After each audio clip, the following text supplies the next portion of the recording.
की जाएगी। कार्रवाई की गई, किस पर की? जिन्होंने वो रिपोर्ट लिखी। ये अंतर है। तो आप अगर गहलोत साहब ने ऐसा कहा या सवाल उठाया तो मुझे लगता है कि ये बहुत अच्छी बात है कि ऐसा सवाल उठाया। पारदर्शिता लाना हर सरकार के मुखिया का राजधर्म होता है। माइक नहीं चल रहा भैया आपका। एक अभी आ रहा हूं। मैंने देखा नहीं, देखकर उस पर वो भी बताएंगे, हम भी बताएंगे, फिर देख तो लें एक बार। अभी आपने कहा कि बीजेपी नेता अपने बच्चों को विदेश में पढ़ते हैं, आपके कांग्रेस पार्टी के राहुल गांधी, सचिन पायलट से तमाम बिल्कुल, लेकिन फिर हम यहाँ अंग्रेजी माध्यम स्कूल लाते हैं। हम ये ढोंग नहीं करते कि साहब नहीं, हम ये नहीं कह रहे। हम कह रहे हैं जिनको आपत्ति है कि यहाँ के लोगों के लिए अंग्रेजी माध्यम स्कूल न हो, उनको जाने का हक नहीं। ये बहुत स्पष्ट है बात। मैंने अभी जैसा कहा कि मैंने वो देखा नहीं, उसके तथ्य नहीं मालूम। तो जब तक तथ्य मुझे नहीं मालूम होंगे उस पर मैं टिप्पणी नहीं करूंगा। मैं ये पूछना चाहता है कि पार्टी में सिर्फ टिकट मिलना ही सबसे बड़ी बात होती है क्या? क्योंकि बीजेपी से गवर्नमेंट छोड़ के पार्टी छोड़ के आता है, कांग्रेस में आता है तो टिकट मिल जाता है, इधर से भी कुछ लोग उधर टिकट नहीं मिला तो उधर चले जाता है, टिकट मिल जाता है। इसमें आइडियोलॉजी कुछ नहीं है, कांग्रेस बीजेपी को आइडियोलॉजी कोई डिफरेंस नहीं है क्या? अब किस सीट के बारे में और किस टिकट के बारे में और किस व्यक्ति के बारे में पूछ रहे हैं मुझे नहीं मालूम। लेकिन लोकतंत्र में, चुनावों में एक लक्ष्मण रेखा तो हर पार्टी रखती है, हम भी रखते हैं। हमारी लक्ष्मण रेखा आप जानते हैं क्या है। लेकिन कई बार ये होता है कि कुछ लोग भूल सुधारना चाहते हैं, कुछ लोग मन उनका भर चुका होता है किसी विचारधारा से या किसी पार्टी से, वो आना चाहते हैं। ये होता है चुनावों में, कमोबेश हर पार्टी में ये होता है। आप तो मिले थे अभी। पिछले दिनों बात आई थी कि भूलो, माफ करो और आगे बढ़ो।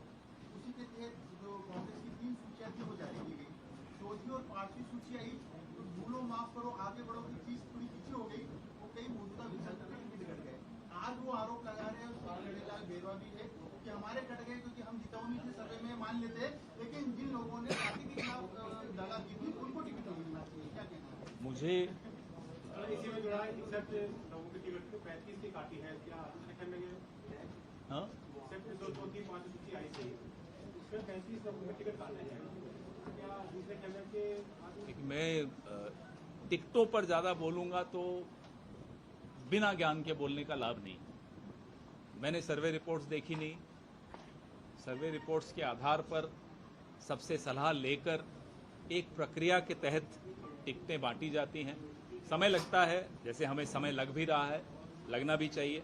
लेकिन वो समय सर्वेज को अच्छी तरह से उसका विश्लेषण करके, कोई एक सर्वे नहीं होता, अलग अलग स्तर पे सर्वे होते हैं, उनका विश्लेषण किया जाता है, अलग अलग नेताओं से सलाह ली जाती है, सलाह मशविरा के पश्चात टिकटों का वितरण होता है। उसमें जाहिर सी बात है कुछ लोग नाराज भी होते हैं, अरे साहब ये तो चलो जीतने वाली पार्टी है, हारने वाली पार्टी में देखो कितनी मारापीटी हो रही है, तो हम तो जीतने वाले हैं। हमारे यहाँ तो जाहिर सी बात है थोड़ा रोष तो होगा ना। सर अभी जैसे आपने कहा इंग्लिश मीडियम, आपके टॉपिक पे आते हैं, इंग्लिश मीडियम स्कूल में ना तो अभी बिल्डिंगें हैं, आपने खोल दी, किराए पे कई जगह किराए पे चल रही है, कई जगह उधार की उसमें चल रही है। दूसरी, ना टीचर है इंग्लिश पढ़ाने वाले, जब पढ़ाने वाले है नहीं तो फिर वो पढ़ेगा कैसे बच्चा और कैसे आगे बढ़ेगा? देखिए साहब, नींव डालते ही इमारत नहीं खड़ी हो जाती भैया। या तो माइक चला दो या आप लोग चुप हो जाओ, दोनों में से एक चीज तो कर दो। नींव डालते ही तो इमारत नहीं बन जाएगी साहब। आपने तो वही बात कर दी जो हमारे दिल्ली वाले, गुजरात वाले 2 बाबा करते हैं, 70 साल में कुछ नहीं हुआ। तो नींव डालने के पश्चात इमारत बननी शुरू हो और मारामारी हो जाए कि साहब भर्ती करवाइए।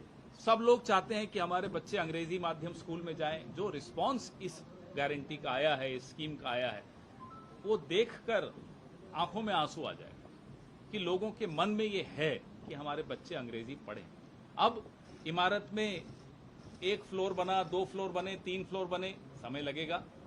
काम शुरू हो गया, इसलिए कहा था रोटी पलट दोगे तो कच्ची रह जाएगी।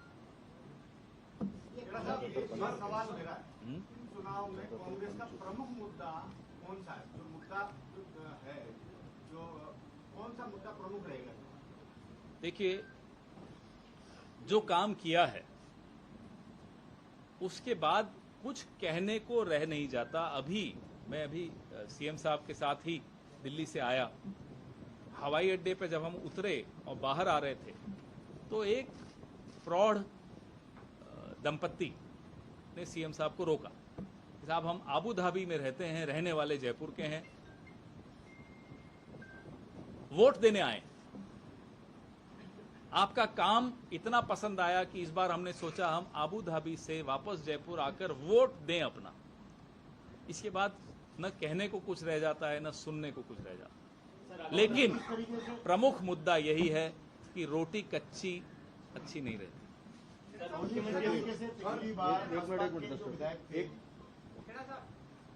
योगी आदित्यनाथ आज इलाहा के दौरे पे आए थे, नॉमिनेशन फाइल करने। उन्होंने वहां पर कहा अगर कांग्रेस राजस्थान में सफल होती है तो तालिबानी मानसिकता हावी होकर बहन बेटियों की इज्जत के साथ निर्माण करेगी।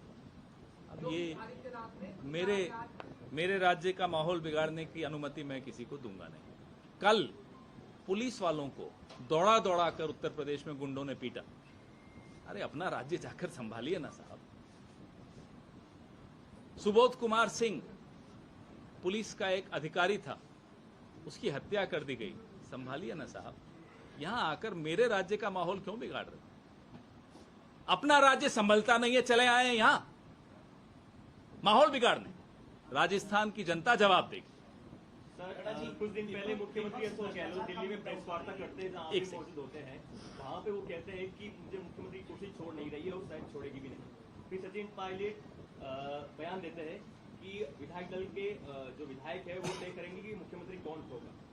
आप हर चीज को मुद्दा क्यों बना लगता है सर ये सुनकर नहीं? बनाइए मुद्दा बनाइए। आज मुद्दा क्या है? आज मुद्दा है 7 गारंटियों का मुद्दा। आज मुद्दा है चिरंजीवी स्वास्थ्य योजना का मुद्दा। आज मुद्दा है अंग्रेजी माध्यम स्कूल रहें या न रहें। अरे हमारी 7 गारंटियों से बाबा जी हमारे जो दिल्ली वाले हैं गुजराती, वो कितने परेशान है। देखिए यहां आकर वो भी हमारी गारंटीज की बात करते हैं। तो गारंटियों के अलावा और कोई मुद्दा है ही नहीं अब इस चुनाव में। भ्रष्टाचार की बात करते हैं विपक्ष। भाजपा का आरोप है कि सचिवालय में आग लगी, वो आग लगाई गई है, भ्रष्टाचार की फाइलें हैं उन्हें चलाने की। अरे साहब, आईटी के कमरे में आग लगी, उसमें कौन सा भ्रष्टाचार का फाइलें हैं? गुजरात और उत्तर प्रदेश में हर बार चुनाव से पहले ऐसे फाइलों में आग लगती है जहां मालूम है कि कुछ हुआ। लेकिन अब तो ऐसी बेशर्मी का आलम है कि सीएजी की रिपोर्ट्स आती हैं तो रिपोर्ट लिखने वाले पे कार्रवाई हो जाती है। तो ये लोग भ्रष्टाचार की बात कर रहे हैं। बताइए जिस तरीके से पिछली बार बताइए लोकपाल का नाम क्या है? किसी को नहीं मालूम। कौन है लोकपाल इस देश में? नहीं मालूम। लोकपाल का आंदोलन कितना बड़ा था। आज मुझे अभी गूगल किए बगैर मुझे नहीं मालूम पड़ेगा लोकपाल कौन है। अतुल जी तो बड़े ज्ञानी हैं, आईएएस वाईएएस कर चुके हैं। पूछिए इनसे लोकपाल कौन है, पूछिए स्वर्णिम भाई से लोकपाल कौन है। मैं आपसे पूछता हूं बिना गूगल किए, बताओ। एक सेकंड। लोकपाल का जब नाम नहीं मालूम जिस देश में, और लोकपाल के आंदोलन पे सवार होकर सरकारें बनाते हैं, वो भ्रष्टाचार की बात करते हैं। हाँ जी, आप पूछ रहे थे। मैं कह रहा हूँ आज जिस लोकपाल को आज आप आरोपित कर रहे हो, मैं लोकपाल पे तो कोई आरोप लगा ही नहीं रहा। मैं तो कह रहा हूं नाम ही नहीं मालूम हमें। बात तो सुनिए, उसी अरविंद केजरीवाल के साथ आज आपकी पार्टी जो है इंडिया अलायंस में साथ है। अब आप कैसे कह सकते हैं? भाई हम तो नरेंद्र मोदी जी से पूछते हैं कि लोकपाल आपने बनाया ना, कहां है वो लोकपाल? उस पर कितने केस आपने उसको दिए हैं? लोकपाल तो केंद्र सरकार ने बनाया ना। मैं लोकायुक्त की बात नहीं कर रहा हूं। मैं एक सेकंड लोकपाल की बात कर रहा हूं, सीएजी की बात कर रहा हूं। कहां है सीएजी? क्या होता है सीएजी रिपोर्ट्स का? 55 आई थी 2015 में, 2021 तक आते आते 14 रह गई। सीएजी रिपोर्ट्स नहीं आती अब इस देश में। आती है तो उनकी ट्रांसफर कर दी जाती है, जो रिपोर्ट लिखते हैं ऑडिटर्स। कैलाश चौधरी ने कहा था आपसे 2 दिन पहले कि गहलोत सरकार ने अपने विधायकों को मंत्रियों को खुले सांड की तरह छोड़ रखा है, ये भ्रष्टाचार है। किसने कहा था?